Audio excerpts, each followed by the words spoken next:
A Turquia de hoje é uma fascinante mistura de grandes e agitadas cidades e áreas agrícolas férteis e ricas, onde as uvas crescem sob o céu azul.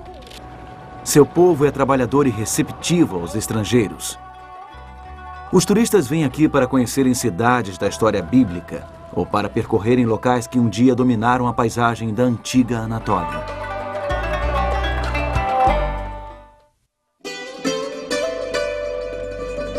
O apóstolo João passou seus últimos anos em um afloramento rochoso, não muito longe das margens ocidentais deste vasto território com o dobro do tamanho do Texas. Ele escreveu aos novos cristãos em 7 grandes centros. Muitos estavam sofrendo perseguição e opressão por parte do Império Romano. Hoje visitaremos as antigas Sardes e Capadócia e descobriremos estas cartas de uma ilha solitária.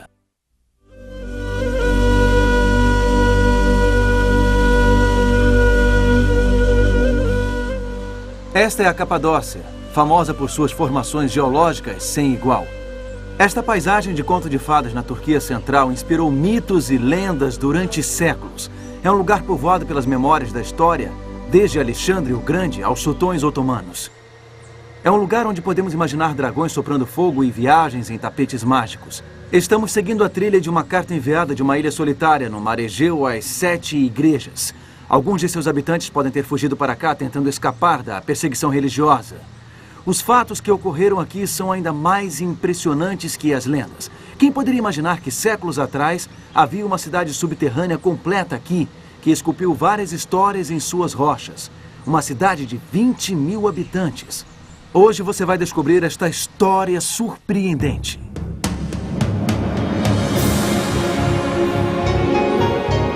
Ele permaneceu através dos tempos. O livro de Deus, a Bíblia, indispensável em nosso mundo complexo. Está escrito, transmitindo esperança ao redor do mundo. Apresentado por Mark Finley. Hoje, uma mensagem aos mortos.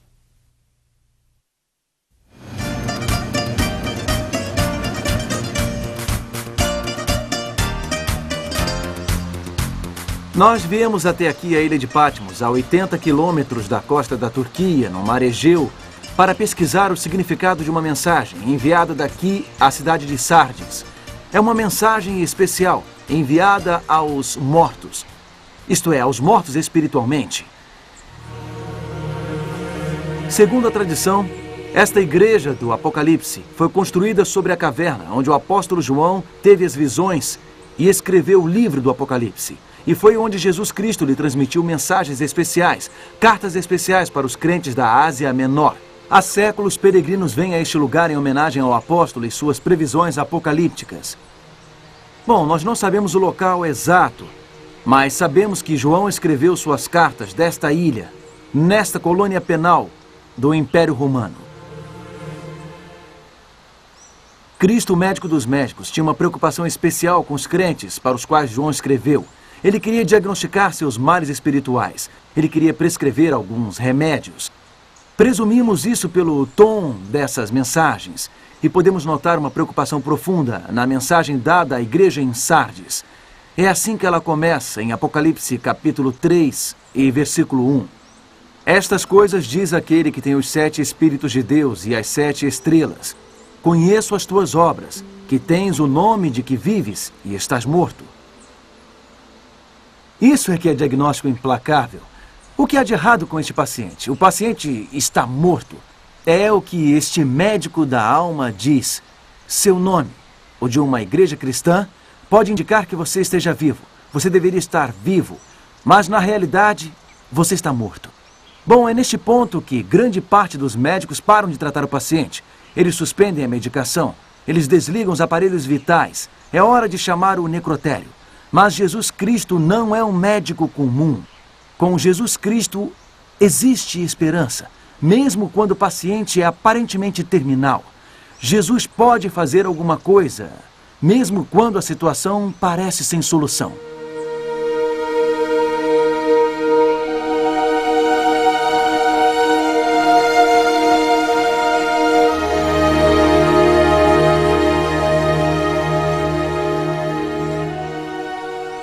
Hoje o ar está fresco e puro neste exuberante vale. Acabou de chover. Isto é tudo que resta da antiga cidade de Sardes. Estas ruínas sugerem porque a igreja daqui, porque o paciente daqui sucumbiu e morreu espiritualmente. Estas belas colunas, com seus capitéis jônicos, um dia suportaram um enorme templo dedicado à deusa Ártemis. O exuberante santuário foi fundado por Creso, um rei de Lídia que se tornou sinônimo de grande riqueza. Ártemis era a grande deusa, mãe da fertilidade no mundo antigo. Os cristãos de Sardes viviam cercados por uma cultura pagã que dominava tudo, desde os monumentos aos costumes do cotidiano. Nos últimos séculos, os cristãos construíram esta pequena capela aqui. Era um forte contraste ao imenso templo de Ártemis. Os cristãos primitivos sentiam-se bastante isolados aqui. Não havia nada na cidade de Sardes que fortalecesse a sua fé. Perto daqui, um enorme ginásio romano destacava a força e a beleza física do corpo humano. E às vezes, nesta situação, fica difícil enraizar a vida espiritual. Ela começa a ruir. Estes mosaicos não são lindos. Esta sinagoga judaica data do século I, mas os cristãos não receberam muito auxílio de locais de adoração como este. Muitos cristãos dessa época tinham origens judaicas. Os judeus têm uma longa história aqui em Sardes, que remonta ao tempo de Ciro. Mas praticamente todos os rabinos da época consideravam o cristianismo uma seita perigosa. A riqueza de Sardes era impressionante. Podemos perceber pela exuberância do templo de Ártemis e também se revela aqui nestas ruínas milenares. Arqueólogos desenterraram um centro comercial, sugerindo que Sardes, a capital da Lídia, era uma comunidade próspera. As primeiras moedas da história foram usadas nesta cidade em 640 a.C., mas os cristãos daqui pareciam estar sem meios visíveis de se manterem vivos. Havia muito pouco para alimentá-los, faltavam-lhes condições adequadas para prosperar. E assim sua vida espiritual secou. E que prescrição o médico dos médicos tem para este povo através do apóstolo João? Na verdade, aparentemente, ela é bem simples. Em Apocalipse capítulo 3 e versículo 2 diz: "Sê vigilante e consolida o resto que estava para morrer." Consolida o resto, as coisas que restam. Esta é a mensagem de Jesus Cristo ao povo daqui. Quando os crentes daqui olhavam em volta, tudo que viam eram coisas contra eles, oposição de todos os lados. Talvez você se encontre nessa mesma situação hoje. Você já chegou a um ponto em sua vida em que suas esperanças e sonhos morreram? Talvez se sinta assim agora. São os problemas: divórcio, a morte de um ente querido, a perda de um emprego. Tragédias ocorrem e a gente se sente morto. Nossa vida espiritual se esgota. Estamos prontos para desistir. Mas o médico dos médicos tem uma mensagem para nós. Ele diz: "Sê vigilante, preste muita atenção e consolida o resto." Talvez você só consiga enxergar os cacos da sua vida, mas Jesus diz: "Eu posso fazer algo com esses cacos. Eu quero que você trabalhe comigo. Eu quero que você me traga o que resta de você. Talvez seja muito pouco, talvez seja ridiculamente pouco, mas eu posso construir algo sólido com isso. Traga-me os cacos da sua vida." Há um motivo muito importante pelo qual este médico dos médicos nos traz esta mensagem em nosso pior momento. Ele é o Deus dos novos começos. Ele não só cura, ele também recria. Do nada, ele cria algo novo. Jesus é quem dá a vida. Ele costuma usar o símbolo de uma vinha como o símbolo de sua videira fluindo para a vida dos crentes. Uma vez, Jesus visitou um paciente muito doente na cidade de Cafarnaum. Era uma menina, a filha do chefe da sinagoga. A história é contada em Marcos capítulo 5. Quando Jesus chegou à casa dela, ele foi recebido pelos que choravam e pranteavam. A menina havia falecido. Todos estavam aflitos. Jesus, entretanto, dirigiu-se às pessoas e disse o que lemos em Marcos capítulo 5, versículo 39. "Por que estáis em alvoroço e chorais? A criança não está morta, mas dorme." Algumas pessoas acharam que fosse uma piada de mau gosto. Jesus pediu que elas saíssem do local, e então ele tomou a menina pela mão e disse, Talita cumi. Isto quer dizer, menina, eu te mando, levanta-te. Marcos relata o que aconteceu depois, no versículo 42. Imediatamente a menina se levantou e pôs-se a andar, pois tinha 12 anos. Então ficaram todos sobremaneira admirados. A paciente podia estar morta, mas o médico dos médicos ainda podia ajudar. Ele era o Criador. Ele era o Deus de novos começos. Eu gostaria de lhe mostrar um exemplo impressionante de como Cristo pode nos ajudar a juntar os cacos e a começar tudo de novo. Foi algo que aconteceu aqui mesmo na Turquia, em uma área conhecida como Capadócia, um dos lugares mais fascinantes da Terra.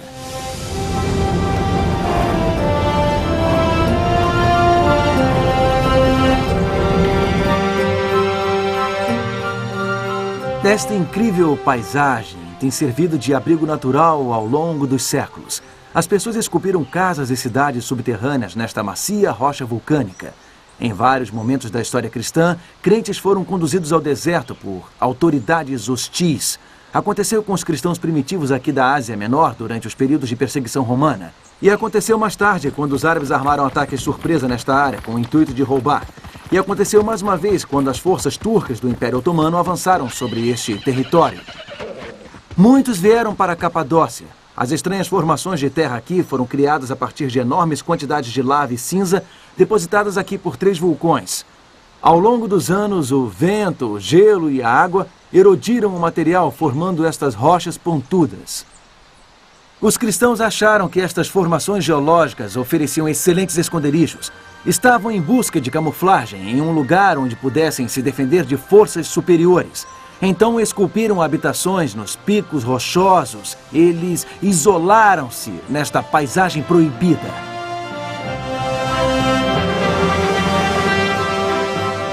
Mas que vista maravilhosa! Mas uma caverna talvez não seja a casa dos seus sonhos. Para muitos crentes que vinham para cá, isto devia parecer o fim da linha, ou o fim do mundo. Com certeza eles achavam que sua vida acabava aqui. Restava-lhes apenas alguns cacos de sua vida, pois trouxeram muito poucos para cá enquanto fugiam da perseguição. Em outras palavras, poderíamos pensar que este pequeno grupo de cristãos estava como morto. Bom, pense novamente. Os cristãos também conseguiram construir igrejas aqui em Capadócia. E veja só o que eles fizeram dentro delas.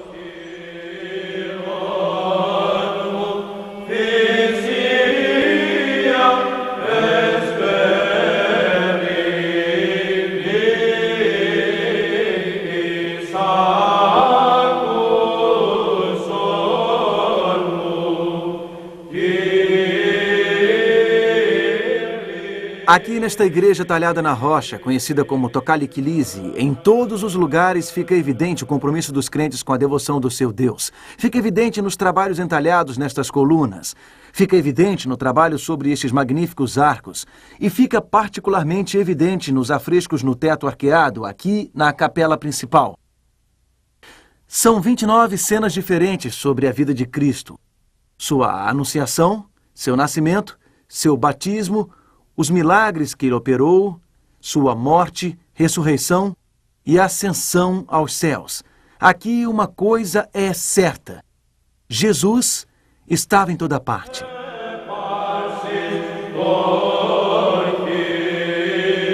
Eu estou em uma pequena capela chamada El Malik Kilise. Ela é talhada em pedra e era o local de adoração dos cristãos primitivos. São tantas pinturas maravilhosas cobrindo essas paredes. Pinturas de patriarcas, profetas e anjos. Mas no centro de tudo isso, revelando a profundidade da fé destes primeiros crentes, está a cruz de Cristo. Por fora, estas igrejas no deserto podem parecer um monte de pedras inexpressivas. Mas por dentro há uma explosão de fé viva, dando-lhes forma e cores. Por dentro elas são cheias de intensa devoção. Esses crentes magníficos consolidaram o que sobrou e que estava para morrer. Eles entregaram a Deus os cacos de suas vidas e Ele os ajudou a construírem algo belo e glorioso. A igreja no deserto talvez aparentasse estar enterrada por fora, mas por dentro estava cheia de vida. O médico dos médicos estava operando aqui. Deixe-me contar uma outra coisa que o médico dos médicos prescreveu. É uma outra coisa na qual os crentes em Capadócia servem como exemplo. Veja em Apocalipse, capítulo 3 e versículo 3. Lembra-te, pois, do que tens recebido e ouvido. Guarda-o e arrepende-te. O médico dos médicos pede aos que enfrentam a morte espiritual para lembrarem-se. Lembrarem-se das coisas maravilhosas que eles aprenderam sobre Deus. Lembrarem-se do tesouro que foi entregue em suas mãos. Sabia que foi exatamente isso que os crentes que fugiram da perseguição fizeram aqui em Capadócia? Eles lembraram. Muitos haviam aprendido o Evangelho com ministros do Império Romano do Oriente, com a capital em Constantinopla. Podemos ver um estilo bizantino claro em suas pinturas. Pode parecer um pouco diferente para alguns de nós acostumados à tradição cristã ocidental. Mas seja qual for o estilo de expressão, esses crentes lembraram-se do Evangelho. Eles se lembraram dessas maravilhosas histórias sobre Jesus. Eles não as esqueceram aqui onde parecia ser o fim do mundo.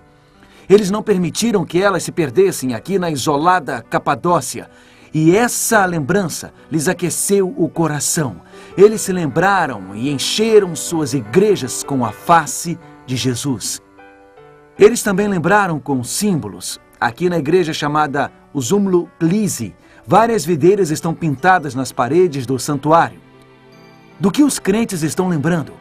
Estão lembrando deste versículo em João capítulo 15 e versículo 5. Jesus disse: Eu sou a videira, vós os ramos. Quem permanece em mim e eu nele, esse dá muito fruto, porque sem mim nada podeis fazer. Os crentes aqui lembraram-se de que poderiam ser enxertados em Jesus, a videira. Poderiam absorver o seu alimento espiritual, mesmo em lugares ameaçadores, mesmo em um ambiente hostil. O médico dos médicos podia sustentá-los. Amigo, quando a esperança já não existe, lembre-se. Quando sentir-se espiritualmente morto, lembre-se. Lembre-se do que Deus fez por você no passado. Lembre-se do que lhe foi dado. Lembre-se do que você ouviu. Jesus tem uma forma de criar algo glorioso a partir do que você se lembra.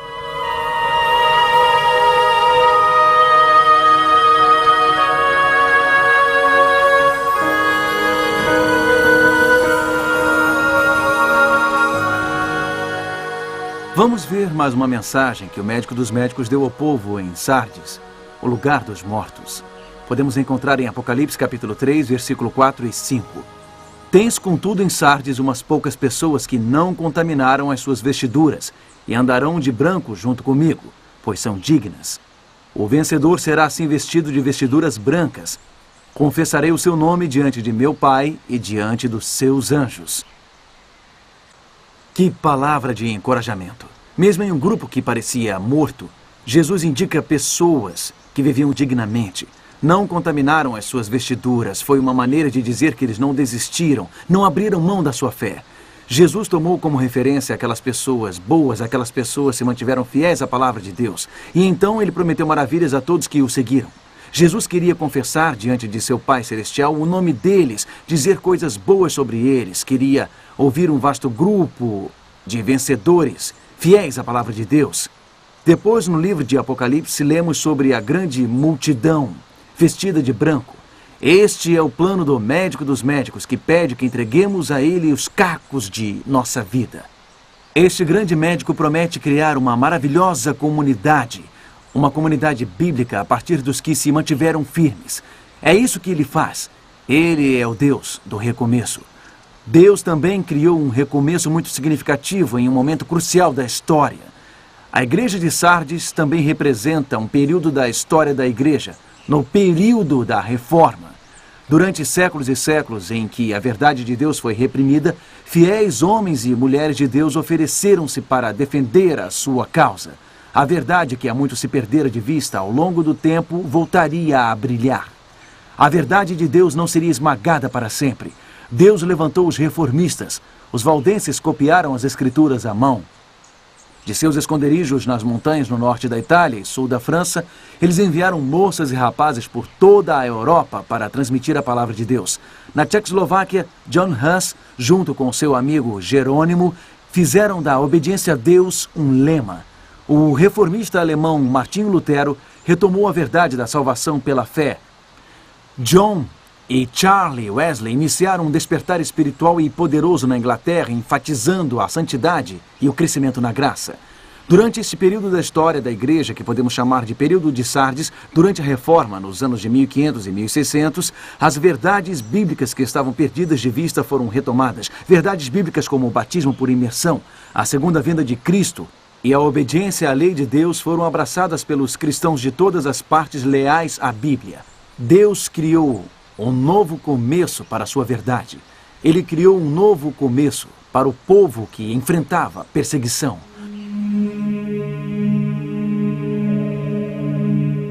É uma cidade subterrânea incrível. Ela ocupa 5 quilômetros quadrados e era capaz de abrigar 20.000 pessoas. Era um esconderijo perfeito, a salvo dos soldados destruidores, a salvo do mundo secular acima. Era um abrigo para os refugiados cristãos na era bizantina. É fácil se perder em meio a esses cômodos talhados na rocha. Você desce os andares e passa por várias moradias.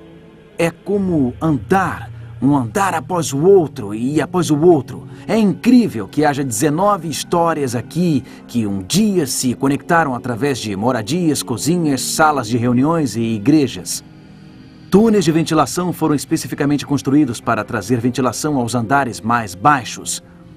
As câmaras subterrâneas um dia foram iluminadas por tochas e lamparinas.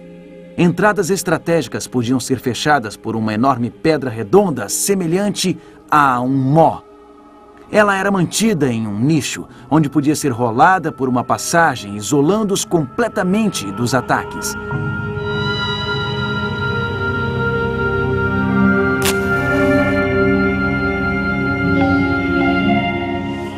Nesta área da Capadócia encontramos algumas dessas cidades subterrâneas. E sabe o que vemos em muitas delas? Várias capelas cristãs. E também vemos vários locais de adoração. Os poucos que sofreram perseguição transformaram-se em muitos. Os primeiros a lembrarem fizeram uma enorme comunidade se lembrar. Os primeiros a juntar os cacos inspiraram muitos a fazerem o mesmo. Cristãos amedrontados tornaram-se vencedores. Os pobres que fugiram em trapos serão vestidos com vestiduras brancas. Aqueles silenciados pelas autoridades hostis verão seus nomes confessados diante do Pai Celestial. Juntos eles levantavam suas vozes neste lugar.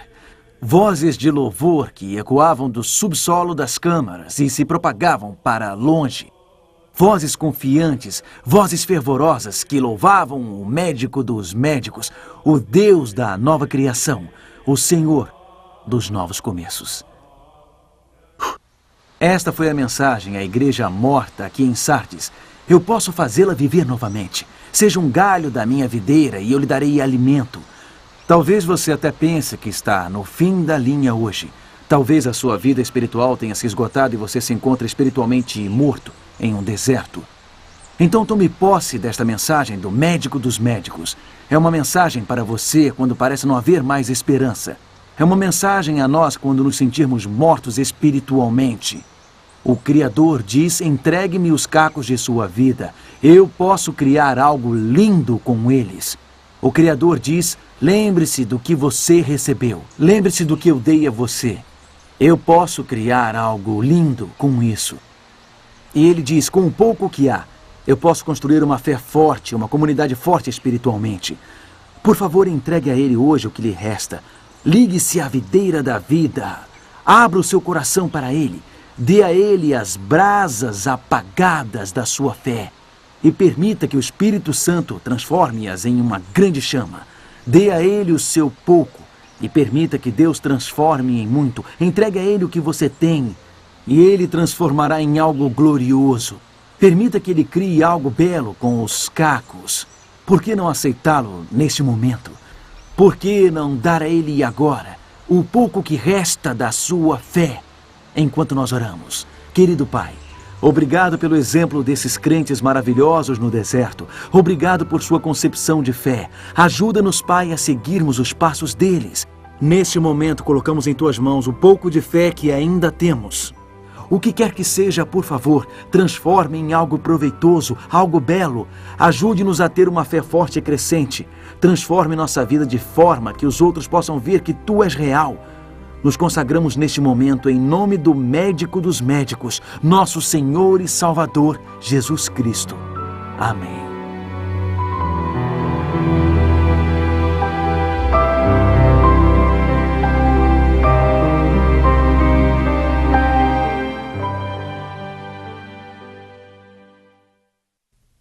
Obrigado por sua companhia em nossa jornada pelas 7 igrejas aqui em Sardes. Semana que vem viajaremos a Filadélfia, onde descobriremos o significado do amor cristão. Até a semana que vem, e lembre-se, está escrito: nem só de pão viverá o homem, mas de toda a palavra que sai da boca de Deus.